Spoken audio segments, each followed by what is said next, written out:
Now assessing the backlog is very important. सबसे पहले यार अगर तुम्हें पता ही नहीं है कि तुम्हें क्या क्या कवर करना है, क्या क्या छूट गया है, तो फिर तो तुम्हारी बैकलॉग कवर करने की जर्नी ही स्टार्ट नहीं हो सकती। ठीक है, तो कभी भी अगर तुम्हें स्टार्ट करनी है ये जर्नी, तो सबसे पहले तो तुम्हें ये रियलाइज करना पड़ेगा कि छूट क्या गया है, क्या क्या है जो मैंने जो है which lectures I have not attended, which topics are not my strength, क्या मेरी वीकनेसेस हैं, कोई कौन से ऐसे टॉपिक्स है जो हाफ कवर्ड है, हाफ छूट गए हैं, कहीं 2-3 लेक्चर से तो मैंने सिर्फ एक ही लेक्चर कवर किया हुआ है, ऐसा कुछ तो नहीं है, कुछ इनकम्प्लीट तो नहीं है। ये चीज़ रियलाइज करने की बहुत ज़्यादा ज़रूरत है अगर आपने ये अभी तक नहीं किया है। तो the first step is basically realising कि कौन सी चीज़ें छूट चुकी हैं आपकी, एंड फॉर दैट सबसे बढ़िया चीज़ क्या है, आप सारे टॉपिक्स लिख लो, चाहे वो कॉन्ट्स के हो, चाहे वो लॉजिकल रीजनिंग के हो। मेरे पास है भी यहाँ पे, मैं लेकर भी आया हूँ आपके लिए। These are the topics for cons. इन सबको ऐसे एक वर्टिकल कॉलम में लिख लो और उनके बाजू में लिखो कि यहाँ अभी ये तुम्हारा कैसा सिचुएशन में है, is it incomplete, is it half complete और इज इट डन।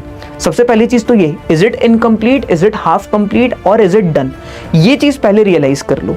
ठीक है, सेकेंड, क्या इसके तुमने सारे के सारे डीपीपी के क्वेश्चंस कर लिए हैं, क्या वीडियो लेक्चर में जो सारे सेट ऑफ प्रॉब्लम्स थे, डिफरेंट सेट ऑफ प्रॉब्लम्स थे, वो तुमने कंप्लीट कर लिए हैं, क्या तुमने बुकलेट इसकी कंप्लीट कर ली है। इसको भी आप 3 हॉरिजॉन्टल कॉलम्स में 3 वर्टिकल कॉलम्स में तुम क्या कर सकते हो, डिवाइड कर सकते हो कि डीपीपी हो चुकी है कि नहीं, बुकलेट के क्वेश्चन हो चुके हैं कि नहीं, और क्या मैंने क्लास के जो क्वेश्चन है वो भी रियलाइज कर लिए हैं कि नहीं।